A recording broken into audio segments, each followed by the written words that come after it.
When my parents sat me down and told me I needed to co-sign a $30,000 loan to save my brother's third failing business, I didn't argue. I didn't cry. I went out to my car, came back with a worn green ledger, and set it on their coffee table. 12 years of entries in my handwriting, dated and totaled. Every temporary loan, every just this once, every dollar the family bank of me had extended to my golden child brother. $27,400. Repaid, 0. My mother looked at it like I'd put a dead animal on her table, and my father said the threat they'd been saving my whole life: help your brother, or you're out of the will. What they didn't know was that I'd already been to the county records office. I knew exactly what that will was worth. But let me start from the beginning. I'll go by Rachel. I'm 38, I'm a surgical scheduler, a job that is entirely lists, dates, and follow-through. And I am the eldest daughter of parents who had 2 children and 1 favorite. My brother Kyle is 34, charming as a late-night infomercial, and has been about to make it big since the Bush administration.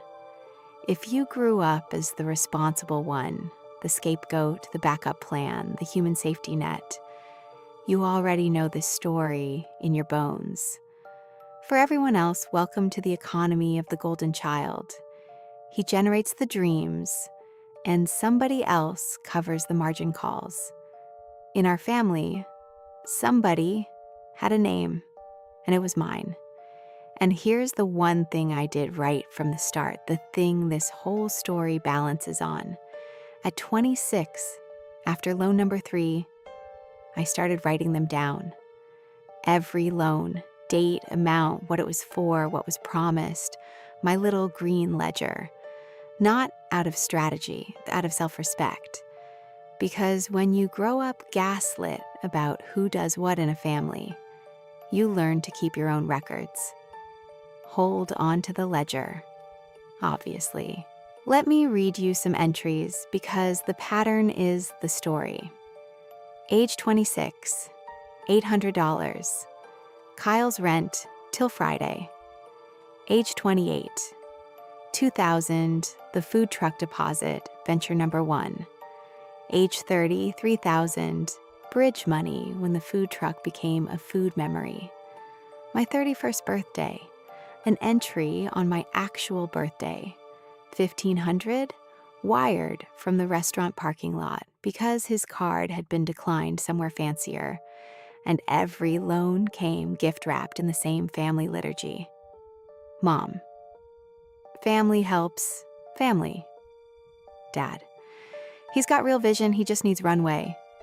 And when repayment came up, because I did ask politely every time, the temperature dropped. Are you really going to nickel and dime your own brother? Folks, note the exchange rate in that sentence. My thousands were nickels. His promises were dimes. Around loan 7, I made one change that my family mocked for years, and my lawyer later called the smartest thing in this file. I started requiring signed promissory notes, simple one-pagers, amount, repayment date, signature. I told Kyle it was for my taxes. He signed 2 of them, giggling, before he started avoiding loans that came with paper. Which, write this down, is itself diagnostic. Watch what happens when you attach paperwork to a person's promises. The honest ones don't flinch. The big ask came this spring. Venture number 3. A premium mobile detailing fleet, which is infomercial for 2 vans, was collapsing, and the lender wanted its vans back. Kyle needed $30,000, and no bank on earth was giving it to him, which is where I came in. Not for money this time, but a co-signature, my name, my credit, bolted to Kyle's judgment. My parents staged it like an intervention, my intervention somehow, with Kyle staring at his phone while my father explained that co-signing was just a formality. And my mother explained that this was what sisters are for. And I want to be honest about the moment, because the moment is the whole disease, sitting on that couch, 38 years old. I felt guilty. 12 years, $27,000. And my body's first reaction was guilt for hesitating. That's the wiring they install when you're young. But here's what they didn't account for. I schedule surgeries for a living. I am immune to, it's just a formality. A co-signature is not a formality. It's a promise that when he defaults, and he would, the bank comes for me. So I went to my car and I got the ledger, and I put 12 years on the coffee table, total circled at the bottom.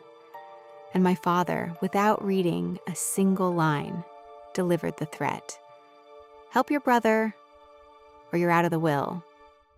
And I smiled, which unsettled them, because they didn't know where I'd been that Tuesday.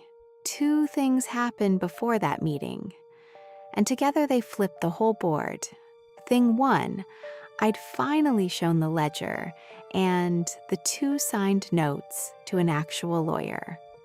Her verdict: family loans are still loans. A signed promissory note doesn't expire because the borrower shares your childhood. And both of Kyle's notes, the $2,000 and $6,000, were years past due and legally enforceable. Small claims court would take either one.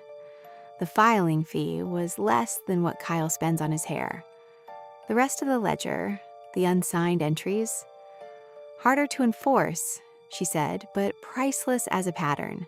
12 years of documented one-directional family help. Thing 2, and here's where you should be sitting down: the will they kept threatening me with. The inheritance I was supposedly gambling away by having boundaries. On a hunch that came from too many overheard money arguments, I spent a lunch break at the county records office, where property filings are public, free, and devastating. My parents' house, the family home, the great promised inheritance, had been refinanced twice in 9 years. A second mortgage, then a home equity line drawn nearly to the ceiling. The dates? Go on, guess. Venture 1, Venture 2. My parents hadn't just been passing my money to Kyle. They'd been feeding him the house. The will they used as a leash was a leash attached to nothing. I wasn't at risk of losing my inheritance. There was no inheritance. There was only the job, family ATM, and the ledger showing I'd already worked it for 12 years. So comments, right now, and be honest. Knowing the will is empty, do you tell them you know? Or do you let them keep threatening you with a ghost? I chose door 3. Back on that couch, ledger on the table, father mid-threat. I said the sentence I'd waited 12 years to say: the Bank of Rachel is closed. Then I declined the cosign, in writing that night, CCing both parents. Schedulers confirm everything in writing. And then I did the thing that turned a boundary into a reckoning. I filed on the $6,000 note. Small claims, $62 fee. Kyle was served at my parents' kitchen table, which I did not plan but do not regret. The hearing took 9 minutes. A signed note, a due date, a bank record of the transfer, and a defendant whose entire case was "she's my sister." Judgment for me, in full, plus costs. And when Kyle ignored the judgment, of course he did, while the court didn't. Garnishment works even on golden children. It turns out the detailing fleet's one paying contract paid me first. The fallout ran exactly as the ledger predicted. My parents called me heartless, briefly. Because with the bank of Rachel closed, the margin calls went to the only remaining branch, them. And the house couldn't refinance a third time. Within a year, reality did what I never could. The vans went back, Kyle got an actual job with an actual paycheck.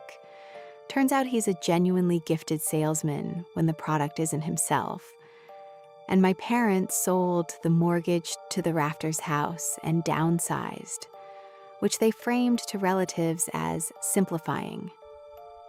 Here's the twist I didn't see coming.